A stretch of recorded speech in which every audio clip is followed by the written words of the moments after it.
Welcome, everybody. This is episode 57, Heinz 57 of Christian Geeks Rockcast. Not Worcestershire. No, Heinz 57, which I can't stand, but that's a story for another day. Yeah. This is Steve Chalk. That's Britt Mooney. What's up? Right there. And we have a special guest today, which if you saw the thumbnail for the episode, you probably know who this is, Mr. Todd Zeller. Welcome, Todd. Hey, thanks for having me, guys. Really appreciate it. So if you've been around the worlds that we've lived in or that we talk about, or most of the worlds that we talk about, you may or may not have seen Todd's name kind of float by your screen in a shared post, video by Todd Zeller, whatever. And he's been around this scene for many years. But the main reason we want to talk to him is not because of his incredible good looks, but or his sultry morning voice. We wanted to talk to him about the documentary he's a part of called Us Kids, which we've talked about a good bit on our podcast. But we kind of want to get to the heart of who Todd is, how he got involved, and ultimately, what led him to this passion project called Us Kids.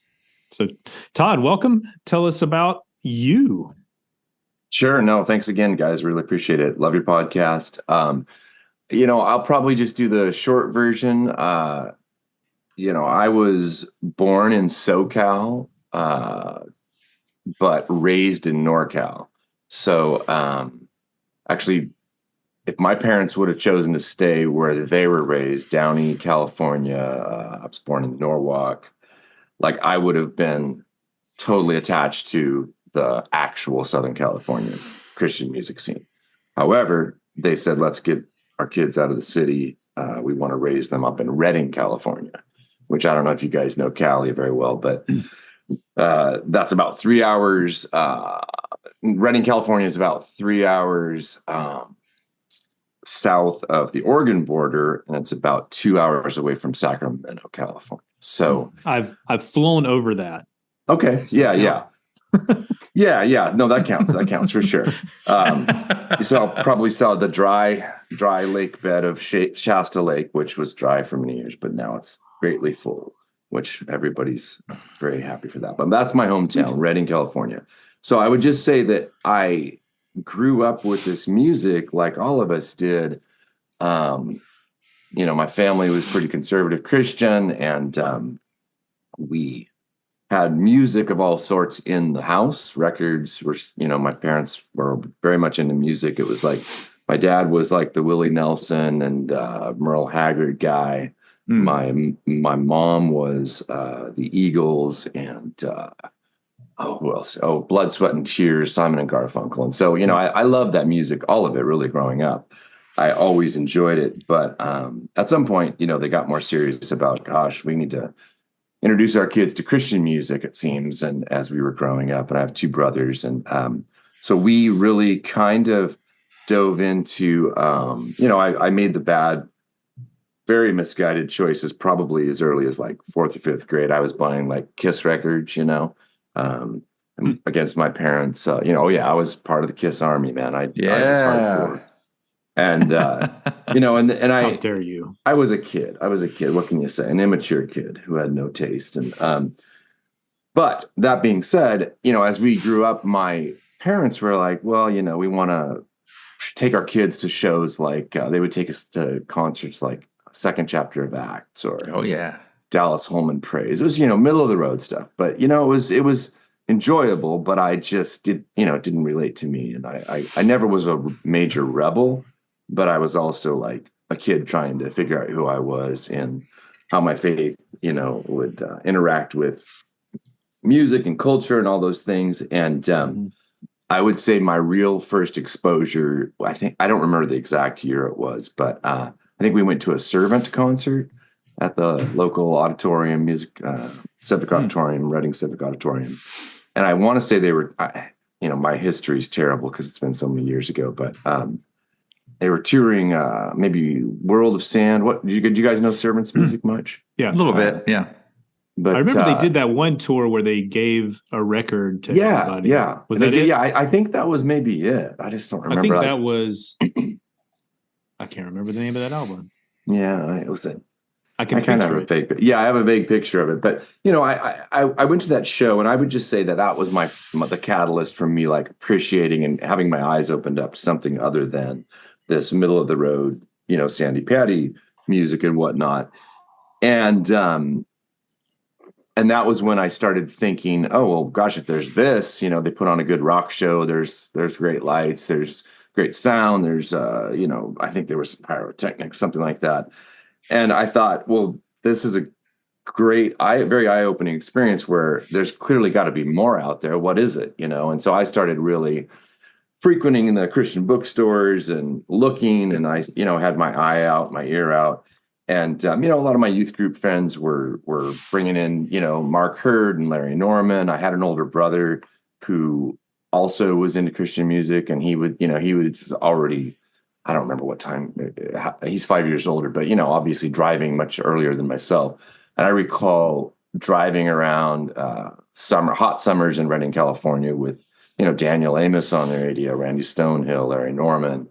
But that was always along with the Knack and Boston and, just kind of the music of the day. But I just started having my ear kind of perk up, I think, at Daniel Amos's, probably would have been, I guess, Alarma, maybe.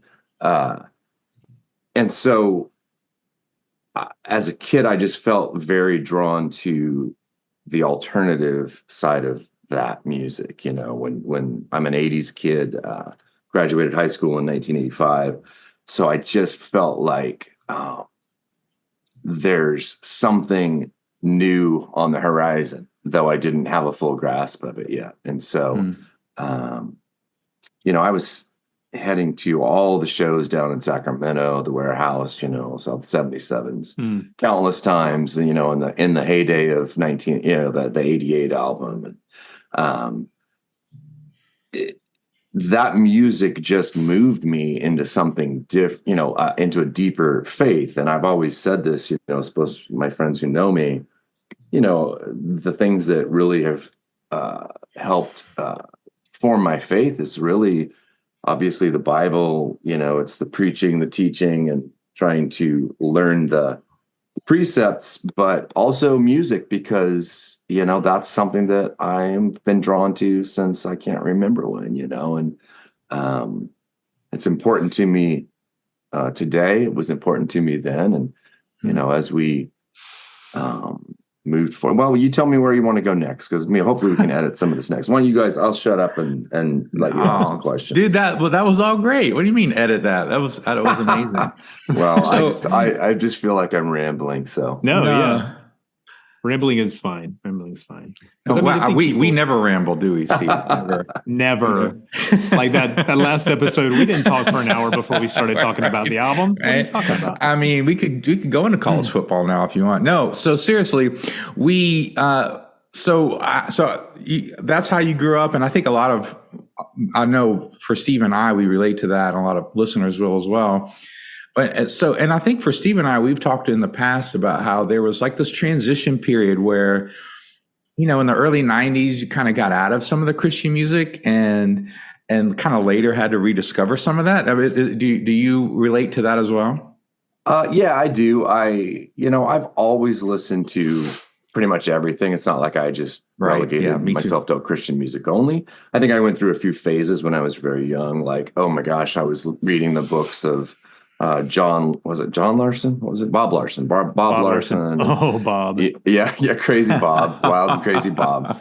And some of those, I was very involved in my church and youth group and my college age group. I was just a kid who, my whole family, we've all been creative in one way or the other. And so we were always active. So that meant like we started doing a little Christian concert promotion. We had Larry Norman come. We played, had a lot of local bands from the Valley, and we did. I mean, I put on Redding's first Christian dance, like a dance party, and I rented out a junior high auditorium, and I was the DJ, and I had all these hopes and dreams. We'd go to the skating rink and Christian music night, all those various things that we all, hence the great scene in Electric Jesus with the whole.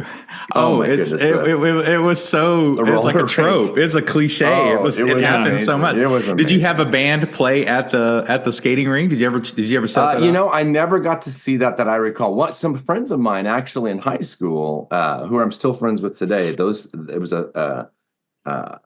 they were all instrumental, but they were a little bit of I don't know, like a Rush meets. It was crazy. Great music, very great musicians, but they played the skating rink at least once. And and those same three guys would come to my to my Christian rock shows that I would, hand them a 77s flyer. I turned them on to so much Christian music because there was that love for the alternative side of things. Yeah, you're talking to a veteran Christian skate night DJ right here. Nice. And I would come in with a stack of really awesome records and inevitably be like, "Can you play Ray Bowles? Can you play some Sandy?" I'm like, right. Stop. When are you going to play Friends or Friends Forever? Yeah, exactly. Yeah. I actually was in a band and we played a skating rink. I was in a Christian band that played. So yes, was I laughing in Electric Jesus when that happened? I was like, yes. Love that. Good stuff. And I think your path to this point is very much like mine. I think it's very much like a lot of ours, which is we were sort of like, because I remember for me, it was Dallas Home and Evie and that was the tapes my parents were buying for me. And then one day they just, for some reason, they went to a Christian bookstore. And I think maybe somebody there said, "Oh, you've got a 12-year-old or a 13-year-old. Why don't you give them Steve Taylor and Petra?" Yes. And so those were my first two cassettes when I was 12 years old that set me down this path that I'm still on in my 50s. Yeah. So have you sued your parents for this yet? Have you sued them? No, but every now and then, like, you're the cause of this. It's all your fault. It's all you. When I heard Steve Taylor's "I Want to Be a Clone" album, wasn't it an EP? I think the first one, like 4 songs or 6 songs or something. Changed my life forever to this day. Still madly respect that man, and I admired his, the guts, spunk, and moxie that a guy like that had, where he was breaking out of that Christian music norm that we were used to. And if you were a kid who was a little bit of a rebel, kind of bored with. And when I started hearing that music, that's when I think it lit that fire underneath me, where you're like on a search. And of course I was listening to U2 and I was into things like Echo and the Bunnymen and The Alarm and The Call. I love The Call. The Call is one of the few bands I got to see probably 10 times. I used to go to the Bay Area all the time to see Michael Bean and the crew. That's the difference between you guys out there and us over here. I saw them one time. But you got to see them with him before Michael passed. That's just to be able to see them once is a life-changing thing, So, good deal. So let's turn from how you were introduced to this genre, to this world of Christian music, Christian alternative music, sort of the indie side of that maybe. And then how did you suddenly get involved with it? Because I know you're connected to Adam again, you've got some other, like connections. What happened to get you connected? Yeah, you bet. No, I've listened, like a lot of us, I would say my top 4 bands were The Choir, the 77s, Adam again, and DA or Daniel Amos. And, I followed, of course, all of their little side projects and anything like that. Love Terry's early solo projects and whatnot. But I just had, when I was married for almost 20 years, 4 kids, and went through a rugged divorce about 13 years ago. And when I was married, we had said one of the shared interests we had, aside from the music and the Christian music and, all that, she was raised with the more, she knew the Altar Boys. I didn't know the Altar Boys well, but I knew their music and appreciated them. But she was more like the Amy Grants and Michael W. Smiths, and I was more the 77s and so on. And so we kind of shared each other's passion for the music, but we always were both very creative and artistic. And I had shot still photography since like high school, was on the high school newspaper and things like that. And I just had always said, gosh, I started dabbling in video production really early on. Like, I think I got bought my first used camera at like I was 20 from a garage sale. Nice. Made little silly, goofy, short films with my friends and things. And I just had always thought, gosh, my bands are so underserved. You never see great interviews on on the Christian networks and some of the music video shows and things.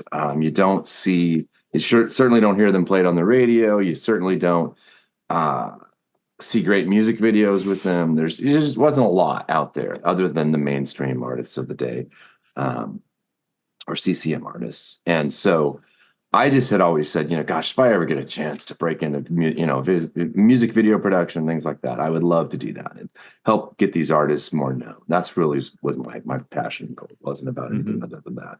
And so I would just say fast forward, because I was in a different career path for a lot of years. My dad is a custom car pinstriper, has been for years. He's retired now, but growing up in Southern California area, he worked with a guy named Ed Big Daddy Roth, who was kind of famous in car culture and whatnot of Southern California. But I grew up learning to do that trade, hand lettered sign painting and things like that. So I did that for a lot of years. And but I had always wanted to get into video production as an actual full-time production, full-time career.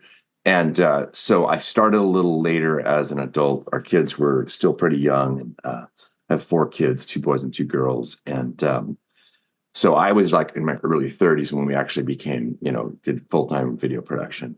And so, but prior to that, which we launched our business in 2000, officially, I was just dabbling here and there. And we had chosen to live in Nashville. We moved to Nashville for a couple of years and kind of tried to get our foot in the door, because knowing that was where the Christian Music Hub was at, we just wanted to try it. And that was, I think, we moved there in 94.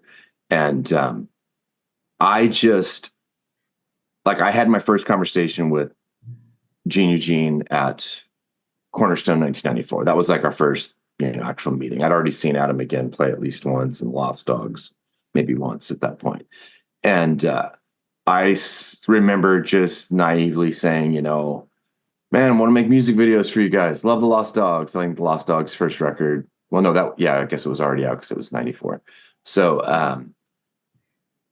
and he just kind of lit up like, what? You want to make a music video? Let's do it. Let's go. I'll get the band out there. You got your camera? He's like making suggestions like, let's go out and shoot. Well, during a break before we play today or whatever day it was, and I'm like, really? That'd be crazy. But I was like thrown off and wasn't really ready. I should have just done it. But, I had really cruddy equipment and whatnot. And so all that to say, it was a slow boat on going pro or getting more connected with the scene. And what, in the meantime, I'm just doing production like I still am today to pay the bills. But my passion was always, can't we tell a deeper story? Can't we, find out what inspired these amazing songs, these lyrics? And why is no one doing it? Why is there nothing out there? And then things came along throughout the years with like Steve Taylor's, was it Liver? No, Liver. No, what was it Liver? The VHS video? I forget what it was called. Liver was the... Is that the Greenbelt one? No. Oh, yeah. The Liver was the album. Yeah. I think there was a video that went along with it. Live at Greenbelt or something. I forget what it's called. Whatever the case. I was seeing bits and pieces that inspired me. And I remember the Choir came out with their Wide-Eyed Wonder, on VHS, that whole with a couple of music videos and some interviews and things. And I was like, okay, yeah, this is the kind of stuff I want to get involved in. How do I do that? How can I, make that happen? And so I got connected with a few people in Nashville. And some of those folks I'm still tight with today, but we eventually started having kids, moved back to Oregon, which is where my ex-wife was from. And I had lived here as well for a little while, moved up from California. And then kind of in a weird circumstance, I was painting signs out. I had a little portable sign business. I wasn't into full-time video production yet, and this was about 1996-ish, I think, maybe 97, early 97. And I was painting signs on this window, which I did these temporary window signs, window splash signs, fluorescent. And this mailman comes walking up, full beard, and he's got this big mail sack over his shoulder. And I had read in True Tunes or somewhere that Greg Lawless of Adam Again had moved to Cottage Grove, Oregon, which is about 30 miles south of me. And I was like, hey, you don't happen to know, does a guy named Greg Lawless work for the post office? And he says, yeah, I'm Greg Lawless. And I'm like, what? From Adam Again? And he goes, you know my band? And I'm like, oh gosh, yeah, I love your band, And so I really didn't know it was him because I just, he had a huge beard and I just didn't recognize the guy from the CDs we'd listened to or albums. He didn't have a guitar on. I mean, he didn't have a guitar on. He had a mailbag. If there would have been like a Stratocaster designed mailbag, then I might have had a clue. Right, yeah. What I mean? So, it was just very I really felt like God had his hand on some of my path in that way where I'm like, what are the chances? I live in Nashville, hadn't met the guy yet, hadn't met some of those key people, but yet I'm living in Oregon now and my family, starting a family and whatnot. And so Greg and I became real close friends and hung out a lot back in those days. We did some great things. I remember he took me to this little indie theater here called, I can't remember the name of it now. I think it's gone, but he took me to watch D.A. Pennebaker's Bob Dylan, Don't Look Back, the live black and white film. And, he went into a lot of shows and things. And, at some point he says, hey, Todd, Gene's going to come to town and Johnny Knox is going to fly in and we're going to start rehearsing for Cornerstone 97. I said, wonderful, let's do something with that. And he says, yeah, I was wondering if you could bring some cameras down. And I said, yeah, I can make that happen. And so I called up my friend Steve and his wife, Sarah Mitchell from Nashville, who were actually going to shoot on the Us Kids documentary. And they flew in and helped us out. And we shot a bunch of footage of the rehearsals sessions for about 3 or 4 days, got to know Gene a little bit. And really that's when doors started opening up where, I got to go down to the green room and he invited us down to a couple different times and things. And we were able to sort of start building some relationships more, personally there. And that's when I got to meet Mike Knott and did some work with him early on. And, all of my work has always been very independent. It's not big budget by any means because those budgets just weren't there, And so I feel like right now, fast forward to today with the Us Kids documentary, this is where it's a culmination of a lot of years of, highs and lows and struggles for myself and those artists that I love and we love so much. And I feel like, again, God's hand is helping steer the wheel. I've always had a deep, deep heart for these artists. I've had a deep heart and appreciation and love for their music because how it spoke to me personally and how it spoke to my faith and helped inform some of my decisions in many ways at times. But, I've always just felt like going through all the highs and lows of life, music is the one thing you can rely on because you get to, and I know that sounds a little strange in the sense that, of course, the answer should be God, and it is God, of course, but bigger than that in the sense of more immediate than that, I should say, is I get to push the play button. I get to throw on the vinyl. I get to play my favorite playlist. And, every one of these artists is on, every song has meaning, as you guys know, takes you back to a moment in time. And I think finding this new story, it's funny because John Semby, who I'm, forever grateful for, crossing paths with John, I wanted to produce this all-encompassing documentary really after the Lost Dogs Scenic Route came out. When I said, they'd already all had histories behind them at that point, and a lot of, big discographies. And I thought, these guys, this is where that story starts. They're sort of the heart and soul of this little group of community of artists from Southern California and Northern California, if you talk Mike Rowe.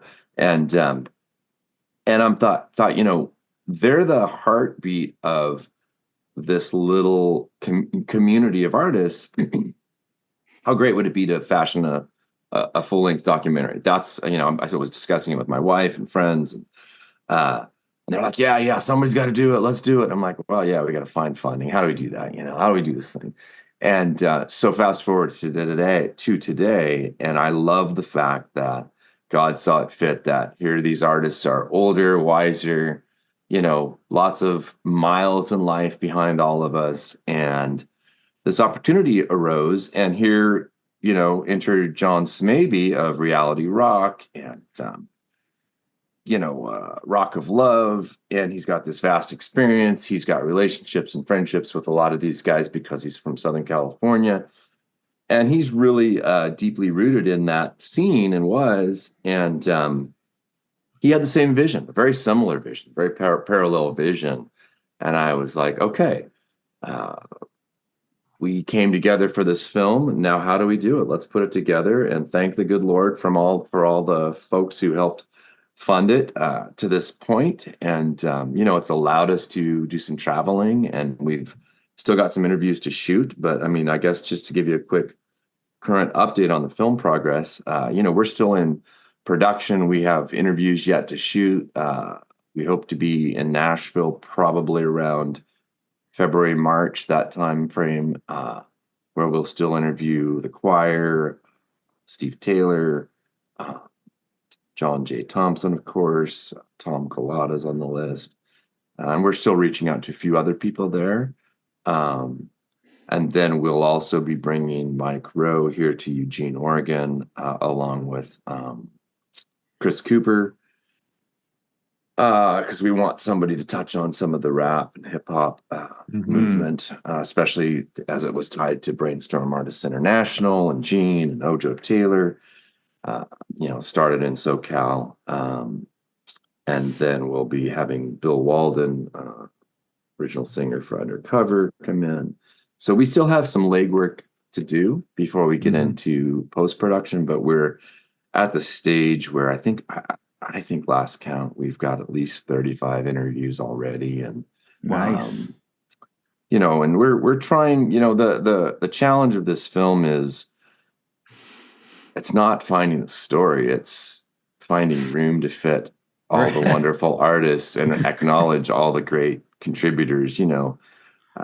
These folks were the original architects of the Southern California Christian alternative music movement.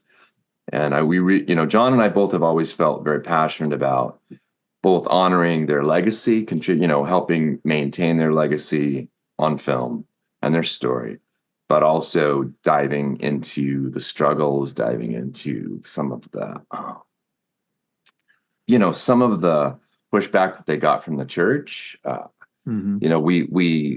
We were all moved, of course, and enjoyed the recent documentaries about, the contemporary Christian music artists, the Jesus music film, and some of the other wonderful projects that are out there and stories that exist. But with this new resurgence of interest in the history, we felt like that was the time to, strike while the iron is hot, because we're the kids of the generation who were moved by the movement that came just after the Jesus music, just after the Jesus people. That's the movement of the 70s. And that's where our story starts, really. It starts with, we've got an interview with Odin Fong, Terry Scott Taylor, of course, because he is sort of the grandfatherly, if you will, figurehead of that movement. And we will also have yet to interview Mike Norman, Larry Norman's son. We're going to have him represent Larry, and that's the beginning of our story. But we've always wanted to see it through the eyes of the artist, through the eyes of the musician, from their perspective. Let them tell the story. Let them tell their piece of the story. And so, I'm not going to lie. I was so disappointed in some of the aspects of the Jesus Music documentary, though it was beautifully produced and obviously shot and edited, and some wonderful people behind it. It was just a little heartbreaking for a guy like me who's like, where's Daniel Amos? Where's the choir? Yeah. I mean, they're every bit as important as these other artists. And I respect a lot of those artists immensely, the CCM folks. They've accomplished much, but a lot of these artists have paved the way for our today's Switchfoots and our today's, other bands that have broken out in terms of laying the groundwork, laying the framework of that movement, and we really just wanted to acknowledge them. Yeah. Well, go ahead. So just a comment, and then sure, and then a quick question. So I love what you said back there, where you said you wanted to know these stories. You wanted this product, so to speak, of this project where someone would go back into some of these stories, and why didn't it exist? And as a creative, that a lot of times when I want something that doesn't exist, and I think, why doesn't it exist? Usually the answer is, I'm the one who's supposed to do it. There you go. Yeah. That's usually the answer. And so I love that you kind of move forward and you see God's hand in a lot of kind of helping you to achieve some of those things. And then also, I did talk to a couple of people who were at least peripherally involved with the whole Jesus Music thing. And they have thousands of hours of footage that they still don't really know what to do with. I mean, they want to do some maybe sub sort of documentaries. Yeah.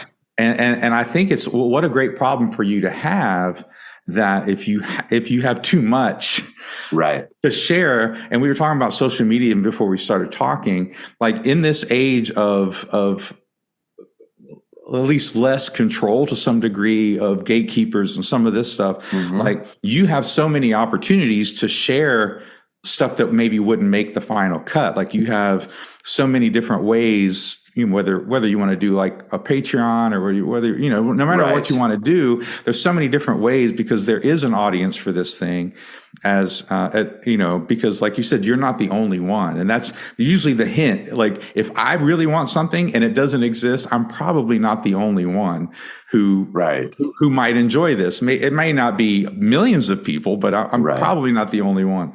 So, I just want to encourage you, like, what a great thing to have, like so much material that you think is quality, because there's so many different ways that you can share it. I think that's cool. No, I appreciate that point very much, Britt. And I will add this. This is the perfect segue. The folks that got behind and started and began the journey of a film called Bleed Into One a few years ago, that it got stalled for multiple reasons, like many of these projects do. It's usually a lack of funding. It's usually a lack of, there's some sort of a legal hurdle. And, we have a lot of hurdles to cover ourselves in the future on the Us Kids documentary.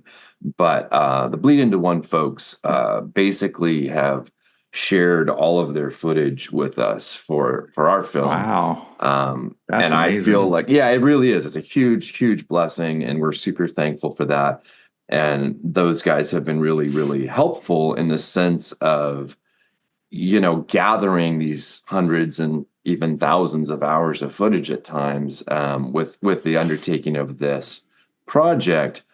It's back to the community idea. It is still a small community of creatives who are saying, maybe I have this or I started that, and we want to bring it together to help it, help one another. And that's cool. Lord willing, other things will still happen with that footage beyond anything tied to Us Kids. But I mean, I think to your point, I've spoken with John Thompson numerous times over the years where we both were like, gosh, there needs to be a docuseries. There needs to be, an ongoing project that could support these bands and tell these stories.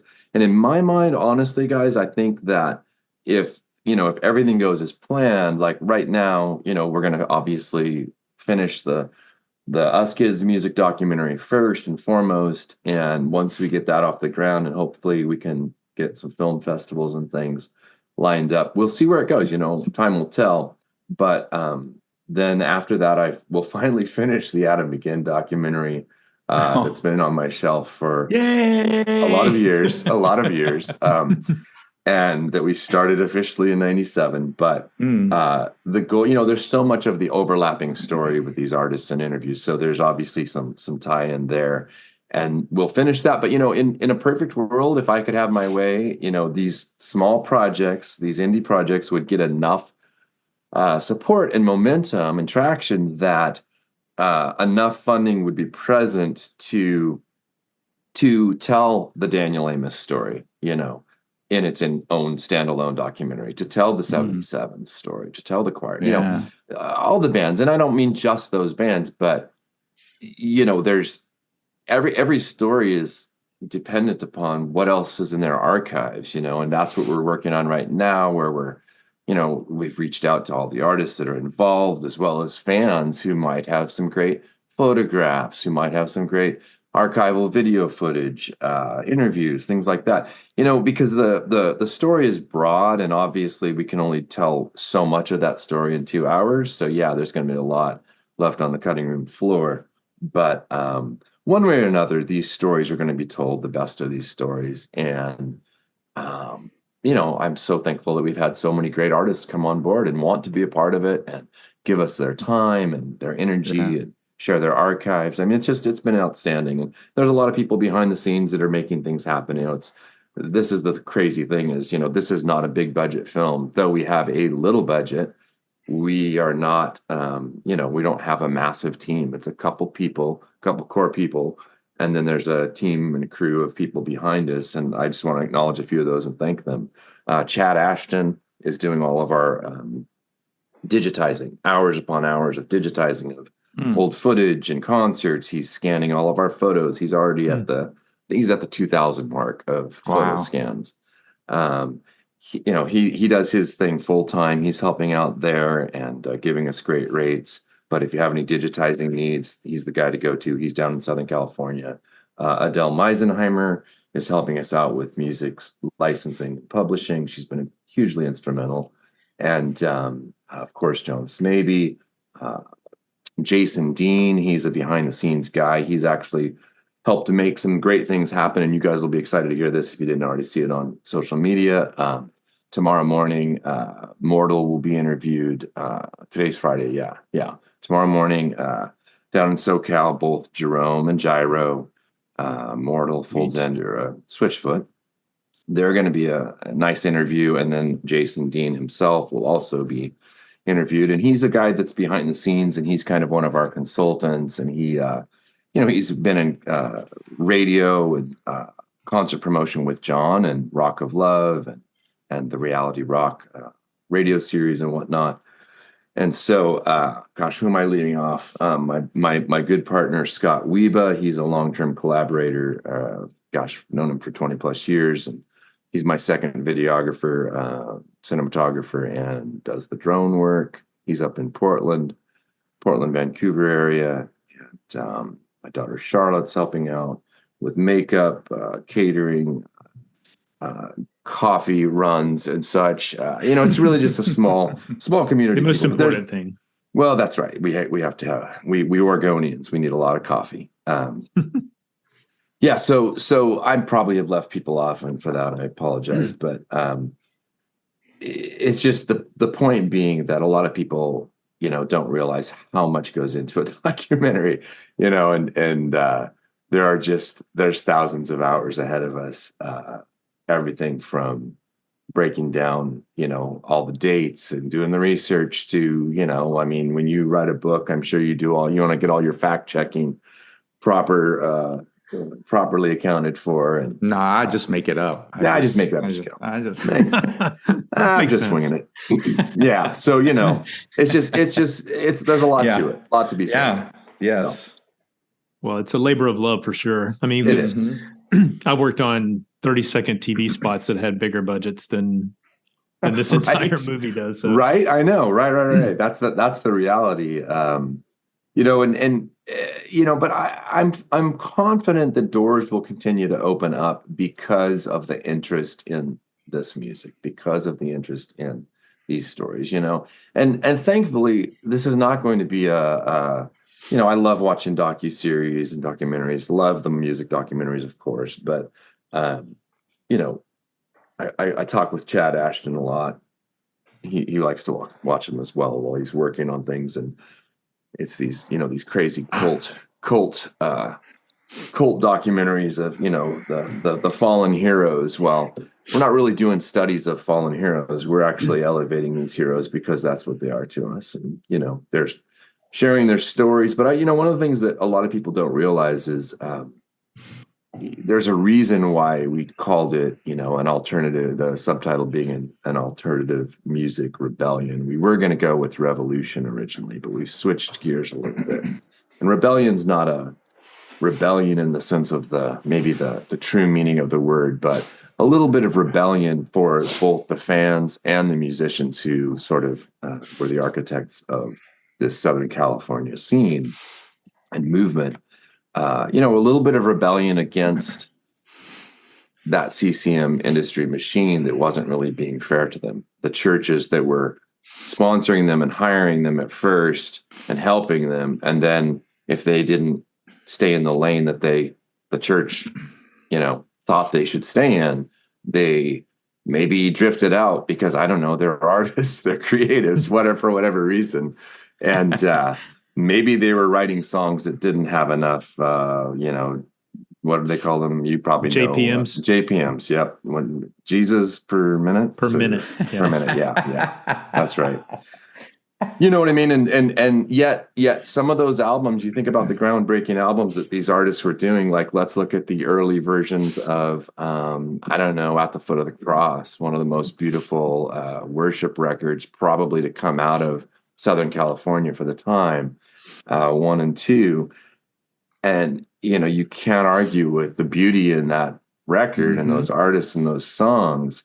And you can't yet these artists were displaced from the scene that really kind of their heart, you know, these guys, when we called it Us Kids because of the Lifesavers records, yes, but also because they were kids starting out in Southern California with a heart just like you or I for doing the Lord's work in the church and, you know, somehow expressing themselves through their God-given gifts, but yet they were somewhat, you know, cast out on some of those experiences. You talk about the scene and kind of not being sort of part of the big machine sort of. I have a core memory of seeing Mike Knott playing around here in Atlanta. I think it was up in Marietta at the Strand, Britt, if you remember those concerts. But he got on stage and he was like, so I have this next song is from my new record that's about to come out on Word Records. Like, you know, the same label as Sandy Patty. And it was just one of those things where he was just like sort of like mocking the whole idea that I got signed to Word Records. I have no idea how this happened, but we're going to go with it. But it was just classic Mike. No, you got to love that. And I'm a huge Mike Knott fan. I love that guy. And I think that, you know, I think a lot of, as you all know, the record industry people back in the day misunderstood their artists. They didn't know what to do. They didn't know what to do with them. But you know, the Us Kids documentary, we hope, will be both a celebration of that early innocence of the music that we were so drawn to. You know, I think of the Lifters and rockabilly, and you know, people were dancing at the shows and having a good time, and it was good, clean fun. You know, it was before the world was what it is today. And I think that these artists, I mean, you know, I won't say we, because I don't classify myself or you guys in this area, but I think the church wants to keep them in a box. You know what? You can't you can't grow as an artist. You can't share your struggles and experiences. I mean, come on, that's exactly why we were drawn to those songs and to those lyrics. I think of Gene and the last two records that focused on his divorce and relationship problems. Gosh, that's the music that spoke to me the most. I mean, I listened on. I was living. We were living. I was living in both Oregon and Idaho for a while. We lived over in Idaho for a couple of years, and I had a lot of business back in Oregon that I had to do. So I was driving a lot with a car full of gear and going through some marital hard times. And man, I listened to Knott CDs, endless on that trip. Adam McGann, Choir. I mean, just all the key bands, because that music spoke to me. It helped me relate to, oh, here's where I might be. Hey, here's where Mike Knott was, going through marriage struggles. And that kind of honesty, the church is, unfortunately afraid, or was afraid, especially in the earlier days, was afraid to embrace that kind of honesty. And, and I think we still see a lot of traces of that today. And so that's just my 2 cents on that. And I've told Mike Rowe before that Safe as Milk got me through some stuff. You bet. And I think I'm not alone in that. Oh, Ache Beautiful is still to this day one of the just most beautiful songs. Well, and for me, especially in the alternative genre, and we've talked about this on the podcast a few times, that different styles of music, from my perspective, can give voice to different themes and to different messages. And so for me, that alternative stuff was really crucial. And again, this is all totally my perspective, but growing up in the church, there was so much that was amazing. But I was also a little bit of an idealist, maybe a lot of an idealist, and I got a little disillusioned. And I think if you grow up in the church and you don't get a little disillusioned by some things, you're not really paying attention, because I would agree. These people are not. They're not supernatural people. These are humans involved in a very important, I think, the most important mission.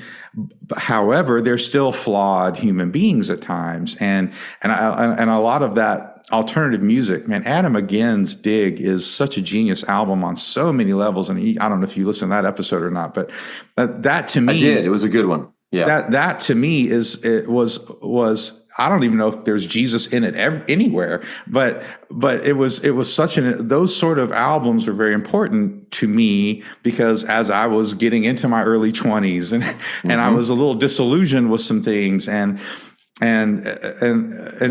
it's important to be able to ask questions, and some of these things that they were doing, that art should give space for. And anyway, so I totally agree with you. I think that you just have to be really careful about not judging too harshly people who are asking these sort of questions and expressing, like you're saying, their struggles through art. I mean, I think it has a lot of value. So, amen, brother. Amen. I'm just going to say that right now. No, that's a great point, Britt. I appreciate that, and I will say, let me just add this. I think that's what we hope this documentary will express, is exactly what you're talking about. Hey, these are folks just like you and I. They're going through struggles. They have their highs and lows. But isn't that at the end of the day what the Christian faith is about? Getting through the highs and lows and coming out on the other end of it in a redemptive way. So there will be all of that. I mean, there will be the joy and innocence of the early days. There will be the struggle and heartache and letdown of the middle section of things. There will be the redemptive, beautiful grace shown through faith and God's love for us, and the artistic expression these many artists have been so gifted with. I'm telling you what, it was just story after story. I mean, both John and I and those in the crew moved to tears. I can't tell you how many times when we were doing the interviews. That's so good. That's awesome. So what do you think we'll get to the timeline in a minute, but if people, like, what is your goal for this documentary? Like, what do you hope at the end of the day and after people have sat down and watched this, hopefully in a theater, perhaps streaming or whatever, like, what do you hope comes out of this? My hope, and I think I speak for John on this, our hope is that this film, yes, would be seen by, I hope it's seen by thousands. I really do. But that's not really the reason we chose to make it. We made it for our people, for the music fans of these artists. And we do think there will be enough of a story to captivate an audience outside of, the people that know the music and know the bands.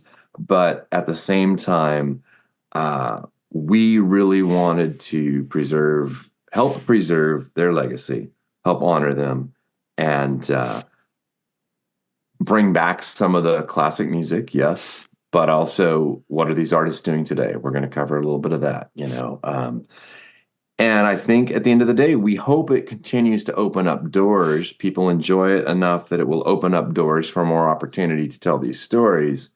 But we will, as of right now, the goal is we'll try to get it in some film festivals. We will try to get it streaming, but there is no, there's no solid plan on that at this stage, because we actually are, I will mention this, we're starting post-production January 1st. We'll still have a few interviews to pick up yet, but there's ample footage to draw from, obviously, at this stage of the game. So we have a lot of work ahead of us. So the sooner we can start on that, the better. But I'll be doing the editing. We've got, somebody who will do our sound mixing at the end. That's all, we've got a few different folks that we're contemplating working with. And I think at the end of the day, I hope that people will love the music, love the film, love, maybe have if they lost interest in some of these artists, maybe they'll pick back up some of the artists, interest in their songs and their, not everyone's still in music. Obviously they had to make a living. I mean, that's one of the tragedies of this story is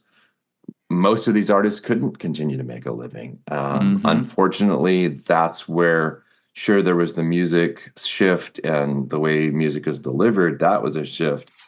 But at the end of the day, I think that there was still a lot of neglect, when it came down to labels dropping artists and labels folding. And, it always comes down to finances and money. But right. We just really hope that the eyes are opened up, the doors are opened up. And we also hope that people walk away feeling moved even deeper than those songs that affected their lives in some positive way. When they get to know these artists a little more personally, when the curtain is drawn back and you get to hear some of these artists who maybe haven't had a platform to speak and tell their story a little bit. Yeah. Because again, it's like, I think of like Stephen Krumbacher. I followed Krumbacher back in the day, but a little bit, but not a lot. I probably had a couple of their records, and they were a very innovative band. And, getting to know Stephen Krumbacher a little bit, and Don a little bit, I think that they're a band that just comes to mind off the top of my head that maybe a lot of people don't know all the ins and outs of their story. And I think it's a very interesting, compelling story. So really, we just want to help share these stories on a broader level. And it will, if it doesn't get streamed or whatever happens with it, but we have all kinds of avenues, it'll be rentable, it'll be purchasable at one point or another. But, as far as the timeline goes, I mean, right now our loose aim is we want to finish it by the end of 2024. There's a strong possibility it would be finished before that. But, when things happen where, this artist can't show up or there's a family emergency or what have you, we've got to plan around that. And, we're doing all that within our working budget to make that happen. We can't just have to drop up a hat, fly somewhere, we've got to plan it out. So. Well, yeah. I put $100 down in Vegas that your documentary will be done before the Striper documentary. So. I might match that from what I've heard. Yes. From what I've heard. Yes. Well, Michael Sweet will never do this podcast. All right, go. When did they start that? When did they start that though? I don't, I know I follow a little bit of it through here and there. A couple of years ago, I think. Yeah, it's been a bit. I think it'll happen. But I think it'll happen. No, so Michael Sweet does finish projects. I'll just put it that way. He does do that. So I have confidence. I just think it's funny. So hey man, I'm assuming that people can still give to this thing, right? People can we still donate. have an open GoFundMe. Yeah. We may do down the road, we might do a different format of funding. But, as of right now, we're going to just stick with what we've got because we're trying to simplify. We've only got so many people to work with in terms of the crew and the ability to produce all this different stuff that we've got to do. So, they can give at the GoFundMe page. If you just look up Us Kids, an alternative music rebellion, it'll show up. And if you guys want to mention that, we do have a new Facebook page. It's still in development. In terms of it just got launched a few weeks ago. People have been really responsive to all the old footage. We really are getting some positive feedback, which is great. Cool. Love that. And they can interact. That's probably going to be the number one place to interact with the film and what's happening with it. Keep tabs on it is on the Facebook page. We will eventually do a little more probably on Instagram and maybe a website too. But a lot of that is just up in the air in terms of, we still have, like I said, we want to have we'll get a trailer out down the road. It'll be ways out, and then we'll see what kind of feedback we get. And supply and demand is always part of the deal, but we have so much footage and so many little tidbits that we want to just share with people. Yeah, it'll be out there. You guys will find it. Yeah, so cool. Awesome. Well, we really appreciate you taking some time with us. Absolutely. For this episode. And I know our people are your people. So it's like, I think that, people are going to be gravitating to that. And I encourage you, we'll link to the GoFundMe in the show notes. So if you, and like Todd said, you can find it pretty easy, but yeah, give a couple of bucks here and there it's all going to a good cause. Because I think if you think about it, like when we started this podcast, it's like Britt and I, we've talked about this before. Like we would have these conversations where like, I wonder if we could invite other people into this conversation. And honestly, I felt like, if we get 20 other people, 50 other people that are interested in this, and it's been multiple times that of people that have engaged with us and listened to the episodes and things. So it's like those people are out there, spreading the word. So yeah, no, I appreciate that opportunity to be on the podcast. I appreciate what you guys are doing. And can I make one more quick drop of something? Please. Myself and another dear friend who I met through podcasting and so on, guy by the name of Spun Counter Guy. His name is actually Tim, but he has a show called In the Corner Back by the Woodpile. He's out in Kentucky area, but Tim will join us in Nashville when we do those interviews. And he and I have been slowly but surely working on a podcast that we're going to do. It's called Orphans of God. And that'll probably launch sometime next year. And we don't know the exact time frame, but we do have some, it'll be a platform for us to go a little deeper into some of these stories with these artists. It'll be music, it'll be faith, it'll be culture, it'll be a little bit of everything. But, a lot of focus on musicians and artists where we can dig a little bit deeper like you guys do. And like, many others are doing so well, of course. Yep. Your Tunes and John and, all the different great podcasts that are out there. I just love hearing some of those deeper stories where there can be a more authentic conversation where it's not just little blips and bleeps, short sound bites here and there. So that's great. Yeah. Sweet. Awesome. We'll keep an eye out for that. Once again, Todd Zeller, ladies and gentlemen, what is your title on this movie? What would you I'm listed as director, but I take that very lightly because one, I am a director, but John's our go-to guy. John is really, he's retired where he's got more time to interact with the people than I have because I'm still a full-time production guy, still working hard every day. And so yes, director, but I'm shooting the majority of it. I'm lead camera. I'm editor, wearing a lot of hats, I guess you'd say. So that's chief cook and bottle washer. You got that right. You know it. So thanks so much, Todd. Again, thanks, bro. We'll be on the lookout, and we'll be continuing to spread the word. And maybe as we get closer, maybe I can talk John into coming on, and both you guys can jump on and we would talk love about that. the release. Yeah, we would love that. Appreciate you guys. Thanks again. Have a great day. You too, man. Thank you, Todd. See ya.